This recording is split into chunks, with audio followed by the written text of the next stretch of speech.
Hey there, everybody, and welcome back to the Addiction and Mental Health Disorders Treatment Manual. This is Unit 1, Part 11, Enhancing Affective or Emotional Motivation. I'm your host, Dr. Elise Snipes. In this part, we're going to explore affective or emotional motivation and how to enhance it. Just like the other parts that you've gone through till now, you're going to spend about 50 minutes answering the following questions.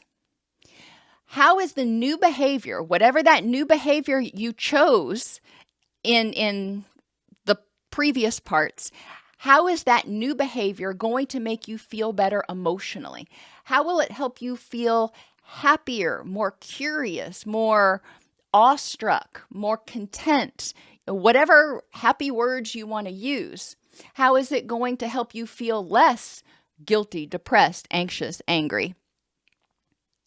How does the old behavior, whatever you're doing right now, whatever you are planning on changing, how does that behavior make you feel bad emotionally?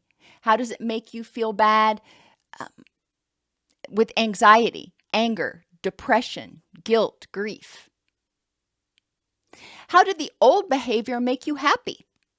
There were things about it that were rewarding, or you wouldn't have continued to do it. Now, it might not have made you, happy in the typical sense, but it may have numbed the pain for a while.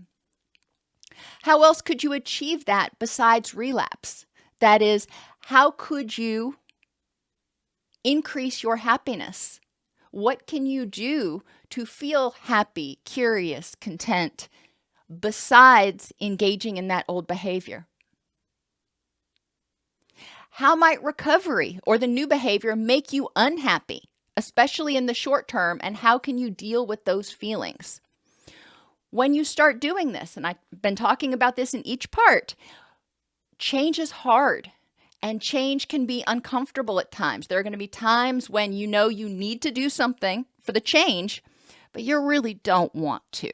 You really don't feel like you have the energy, but you got to pick yourself up and make yourself do it. So how can you deal with those feelings when part of you says, I really don't want to do that today? In what ways did your emotions cause addictive behaviors or emotional or physical illness relapses in the past?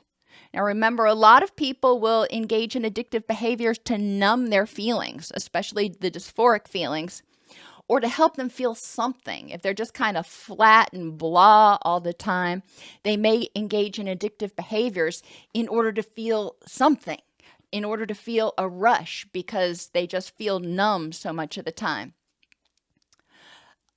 Emotions, especially unpleasant emotions, can also trigger other unpleasant emotions.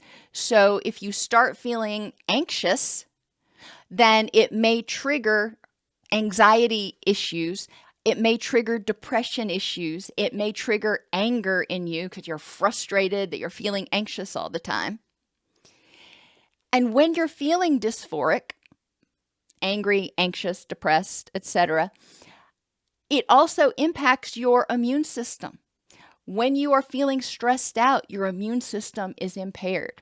So think about how the behavior you want to change has affected your emotions. And think about how this new behavior is going to help you feel happier and more content and healthier and in less pain.